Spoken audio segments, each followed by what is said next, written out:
the images more or less inspire themselves, I think. There were two different types of images that were exhibited at Alchemists.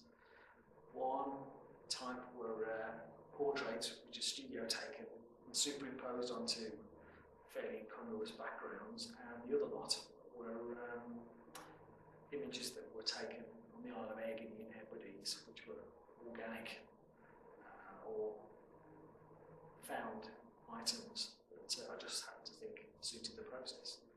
And so with the composite images, it was more about playing around with what kind of new technology could do with a very old process. I think I'm more influenced and inspired by people I meet now, as opposed to the people who perhaps got me into photography in the first place. I'm constantly changing the direction I work in, and so my influences change as well. So it could be a single image, and it could be natural influences and stimuli. It really changes, I'm afraid. That's almost impossible. I don't think it is typical, really. In fact, I'm not sure what typical is anymore, really. It's the first time I ever exhibited any of my alternative process work was a Viewfinder. So apart from some stuff for my MA, I have a show. But it changes day to day. The work that I have to produce for clients is very different to the work I produce for exhibition. So once again, everything changes every day. I go from project to project. I've recently done a documentary project about a boxing club. So it can all change.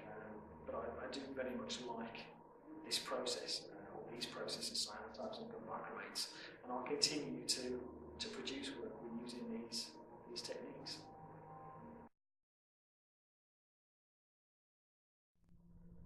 I'm not sure there is any symbolism as such. I didn't really take the pictures to be used for these processes. The processes happened to be applied later just because I thought that they suited it. Particularly in the case of more organic stuff, they just seem to go together very well. So I wouldn't say there's any symbolism as such.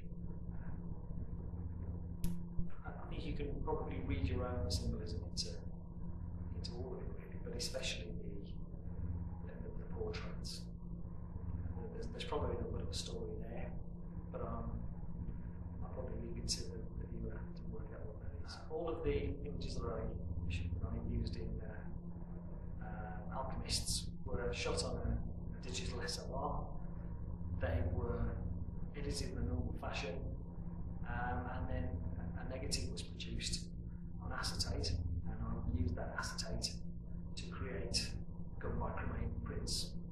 The print process itself is one I particularly like, but in this case I used I think a lamp black colour.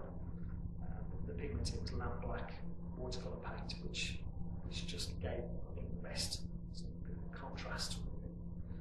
Because gum bichromate can be a bit watercoloury, but I wanted something with quite high impact without having to keep adding layer after layer of pigment. So instead, I've gone for the darkest pigment I could get, which was lamp black, and I just really like that process. I think the beauty for me is that I can produce contact prints from a digital camera up to A3, which at the moment is the biggest size of acetate that I can get hold of and print onto. Although I dare say I could probably find bigger, and might do at some point. But for the moment, that's my limitations really, the size of acetate I can work on. So it's kind of a mixture of digital technology plus extremely old analog technology. I experimented with different pigments, I experimented with different exposures, I experimented with different papers, but I pretty much knew which overall technique I was going to use and the kind of look I was after. So really, any experimentation was just on producing the images with kind of look that I'd envisaged.